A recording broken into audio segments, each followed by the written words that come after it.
Hello and welcome back to my craft room. I've been having another bit of a play with the Scrawlr oil pastels that we got in last month's Scrawlr box. That's the August 2022 Scrawlr box, and I finally came up with something I'm quite happy with now. This is what I did last night, quite late last night. Oops.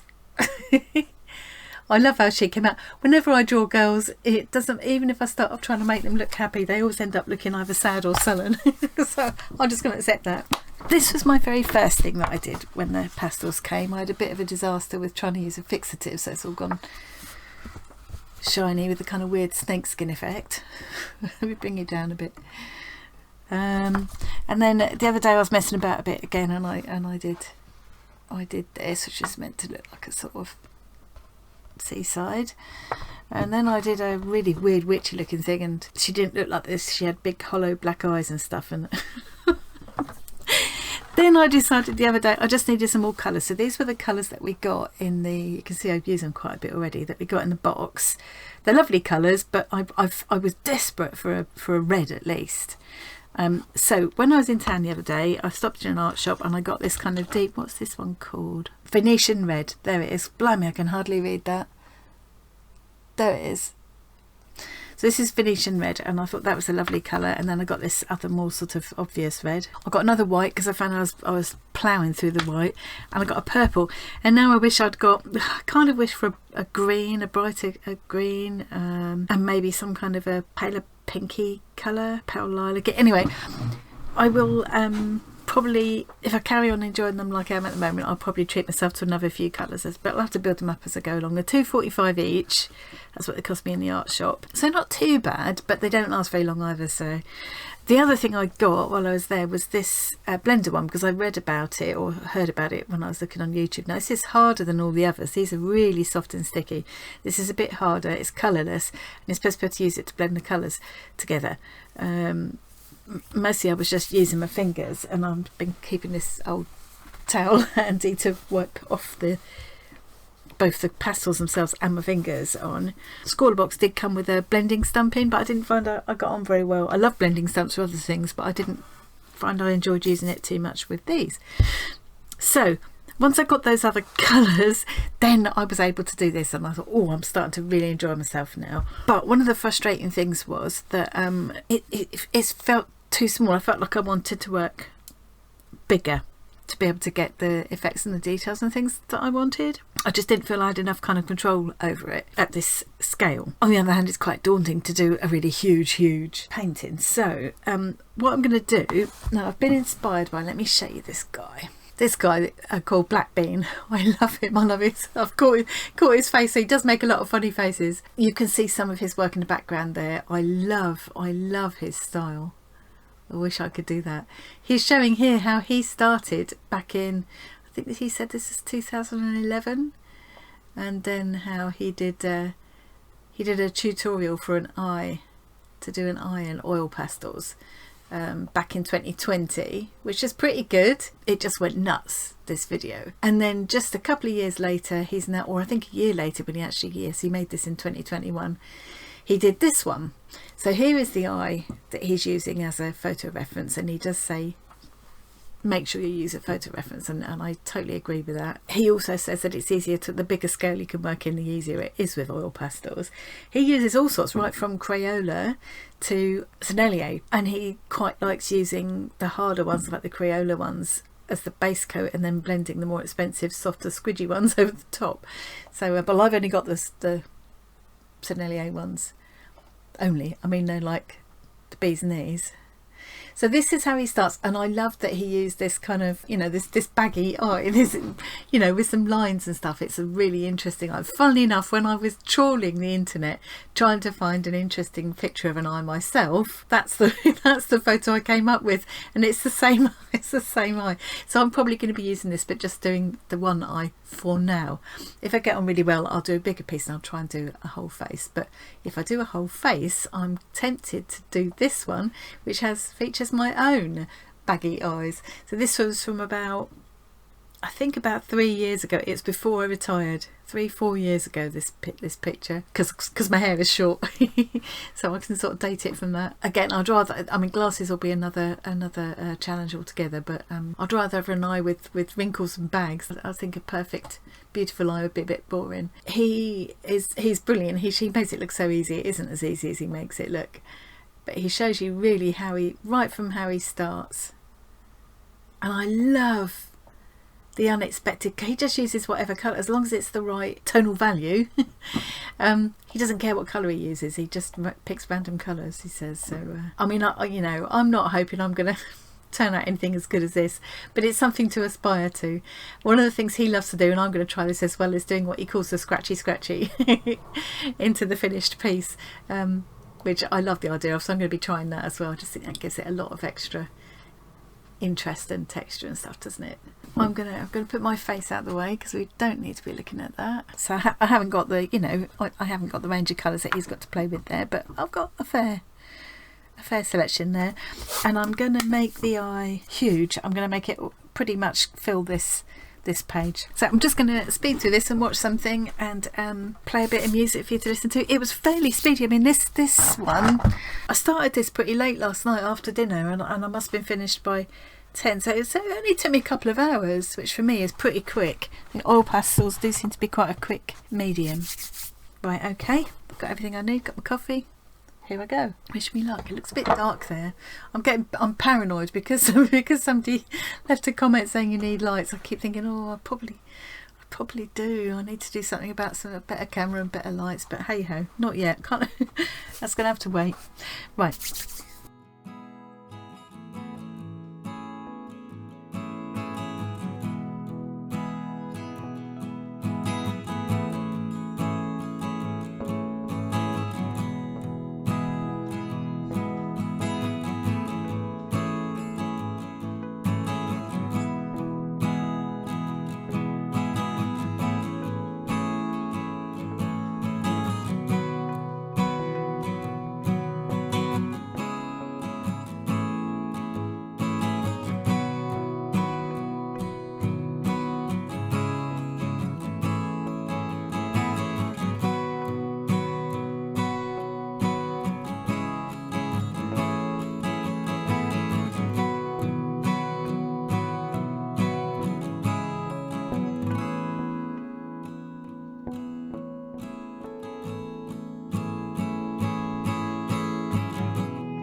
Right, I'm going to have to kind of get my head over this a bit now, I think.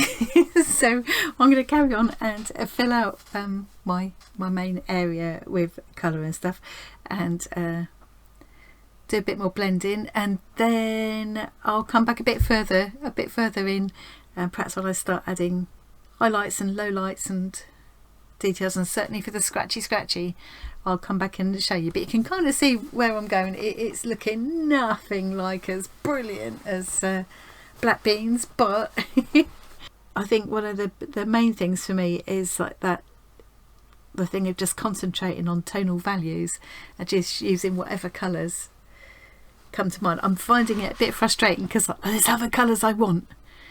I definitely want some kind of a limey green and a kind of a fluorescent pink. And I mean, you can, of course you can mix, but I'm not finding it that easy to mix on the page. I'm guessing I could, can I just like, I could kind of mix like that and pop it on.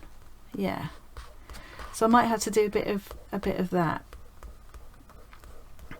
but I think I'm gonna, yeah, I think I'm gonna enjoy this enough that it's gonna be worth treating myself to some more colours. Yeah, anyway, okay, so I'm gonna work on this a bit more and I'll come back and show you in a bit.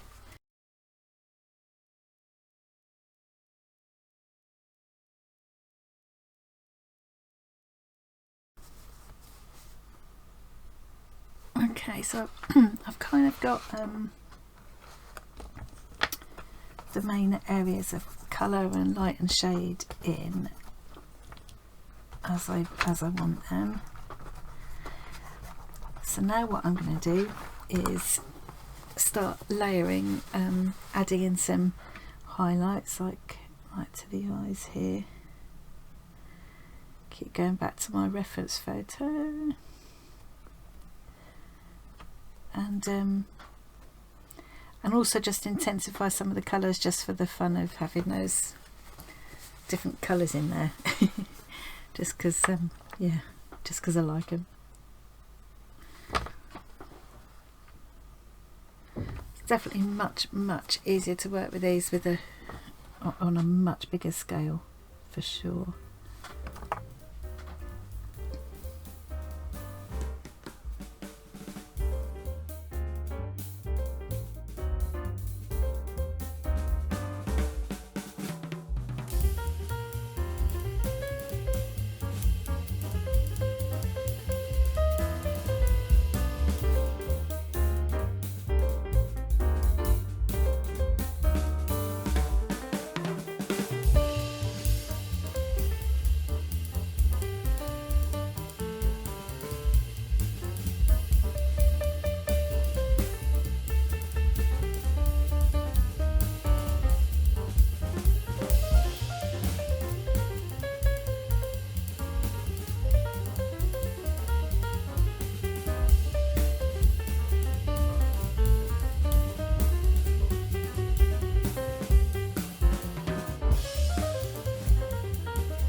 Alright, so I think there's a bit of back and forth in to do still here, because as soon as you change one bit, you know, you put another bit out of balance. Trying to find that balance between having some fun colours and things and also trying to keep the tonal values right is quite challenging for me, but I'm enjoying it, and I think I'm you know, it's going to be fun in the end. I'm going to like how it turned out. I'll just need to take a bit of time now, and I need to get my head over it again, so I'm going to stop filming and I'll come back and show you when it's all done.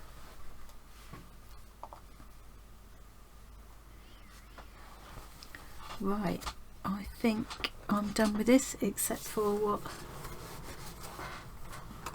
that being calls the scratchy. So I'm hoping the scratchy is going to work on mine. I might not have got them on thick enough to make any difference. So, but yeah, I'm quite happy with how it's turned out in the end. In real life, it looks a bit more vivid than it does on the camera. I think I'm definitely going to treat myself to some more colours. Just, you know, maybe if I just buy 2 or 3 colours a month until I've built them up a bit. Some of them, I mean, that white is nearly gone. Not finding the blending one particularly useful. It depends on what you're using it on, the surface you're working. I don't know. I have to watch some tutorials, but yeah, I used all of the others. Anyone that didn't come out to play with the black, I haven't used the black at all. A mixture of the dark blue, the red and the purple was enough to give me the darkest tones. I didn't want the black to be like too much. Okay, so I'm going to do a bit of scratchy now. Scratchy. See if I can do it without getting my hand all in. So what he does is he just scratches little marks in the pastels, kind of going in the direction of the flesh and skin. So let's just do it. Let's just go for it.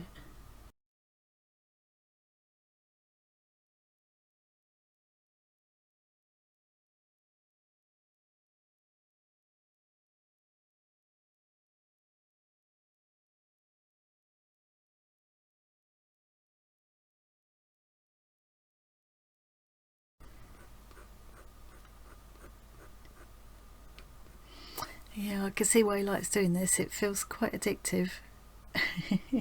I quite like the texture it's giving.